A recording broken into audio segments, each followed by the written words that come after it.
It seems that the hardcore percentage of the Republican Party that are do or die Trump people is about 41%, and somewhere around 57% of the party is still up for grabs.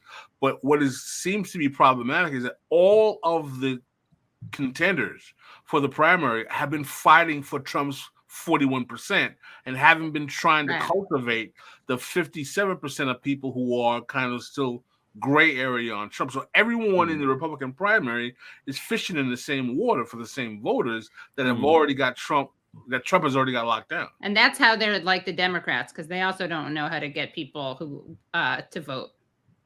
Right. They don't know how to cultivate their own base. Yeah, and that's a really interesting point. I happen to live in a Republican area. It's a Republican area of a blue state. And a lot of people I hear and interact with, like in my work life, like Trump. But they're also really dismayed by the way he's behaved since he lost in 2020. They're embarrassed that he's like a sore loser. And there's a lot of ambivalence. So I think that's the kind of people you're referring to, maybe, who are in the Trump sort of camp, but are more and more feeling like, can't we move on to someone else?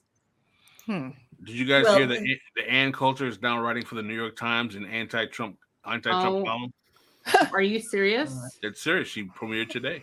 Oh my God, no. Well, Jen Psaki had on Alberto Gonzalez, as in the torture architect. She had him on Inside with Jen Psaki to talk about the Trump indictments, as if this guy should be anywhere near declarations of legality or democracy. I mean, it's like you can't make this up. This guy has blood on his hands from Gitmo and Abu Ghraib, and he's a source.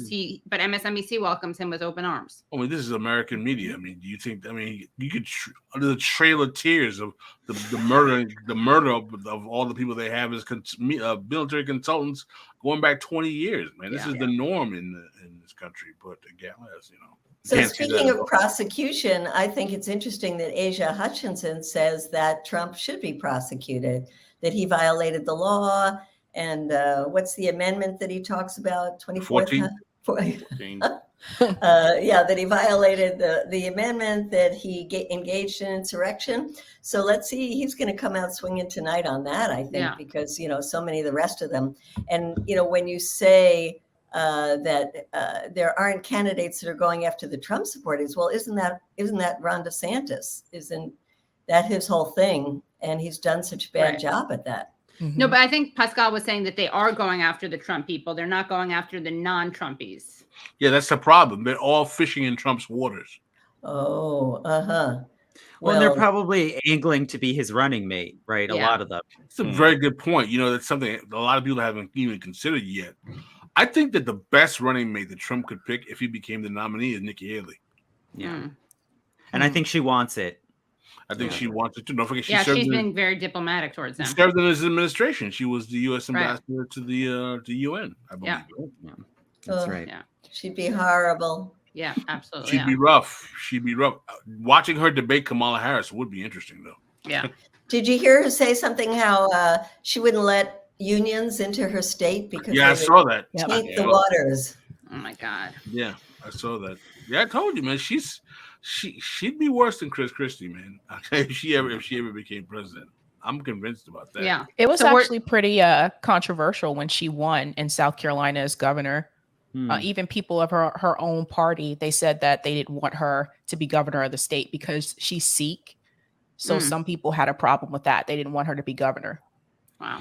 Wow. Well, that's South Carolina history. That doesn't really shock me that much, but Well, and it seems that's been an issue for Vivek Ramaswamy, right? That he sounds a lot of like religious slogans, even though he's from a Hindu heritage, but he seems to kind of want to reassure people that like his religion is legitimate, which obviously it is, but he's trying to kind of bridge to the largely evangelical Republican base, right?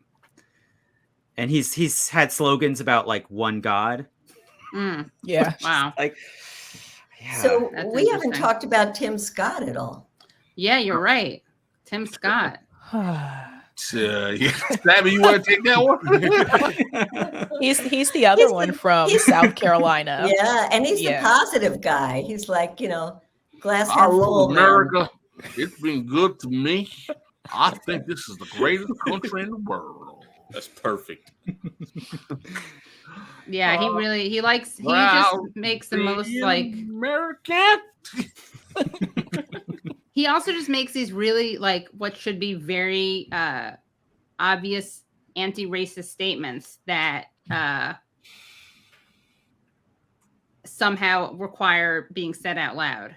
Well, I mean, listen, one of the problems I have with Afro-Republicans, if you will, is that they spend so much of their enterprise trying to prove that everything that is wrong in the life of Black America is their own fault, and that they cry about racism. I was like, if you were just a fiscal Republican who loved capitalism, who was like, all that other stuff, and just shut up about talking about, like, it's so interesting how we talk about race too much in America. Yet I have not met a Black Republican whose whole purpose is to be, a basically racial whistleblower within the Republican Party. From Thomas Sowell to Glenn Lowry, to all of them, they're all race hustlers on the right. That's why I tell people all the time, there are right-wing race hustlers and left-wing race hustlers, and they're just right-wing race hustlers because not one of them has gotten an entree into the Republican Party without hustling about some aspect of race.